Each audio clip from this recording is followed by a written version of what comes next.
In this video, I'll walk you through the post-lab for Lab 3, Dalton's Law. The first question on the post-lab assignment is just you reporting your data from the experiment. You'll be testing with 3 different gases. You'll write down the number of the gas, whatever number is on the container. And then on the little digital display in the lab, it gave you the moles of gas and also gave you the partial pressure of that gas. So you'll just be writing these numbers down, copying them from the lab.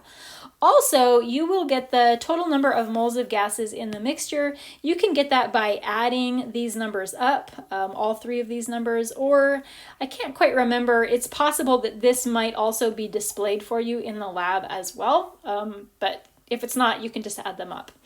Question number 3 is asking you to write down the total pressure of the mixture of gases as reported by the lab. So this is a spot where you might make a mistake in your calculations here. I am not asking you to add all 3 of these numbers up to get the total pressure. For this part, I want you to just write down the total pressure that is on display in the lab. The purpose of this experiment is like we're testing the accuracy of Dalton's law.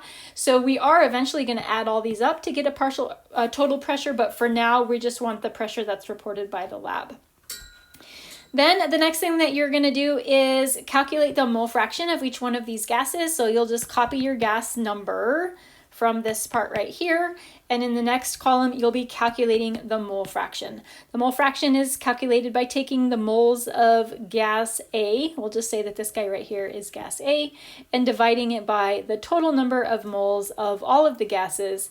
Remember that this is not multiplied by 100, we don't do that here. This is going to end up being a decimal, like maybe it's 0.7, maybe it's 0.5, some number less than 1. Do not multiply it, do not turn it into a percentage.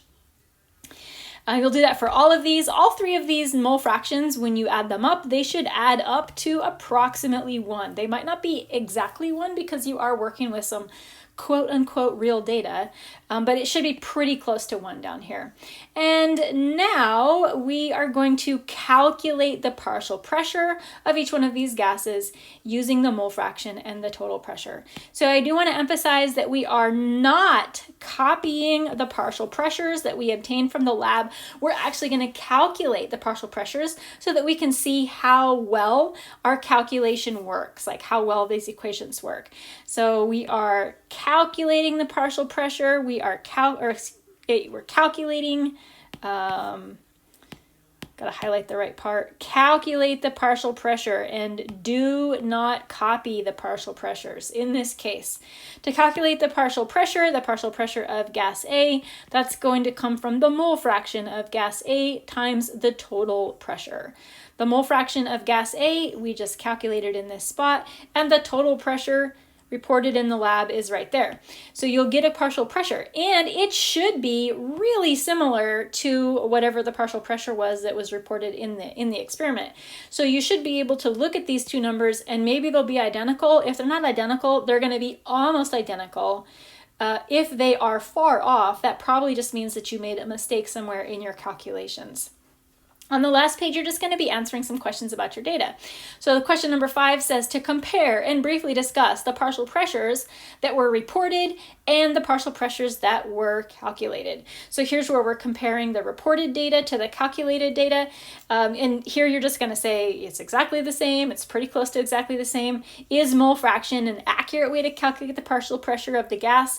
Your answer to that question is going to depend on how similar the partial pressure values ended up being. Then you're going to use Dalton's law to calculate the total pressure of the mixture of gases.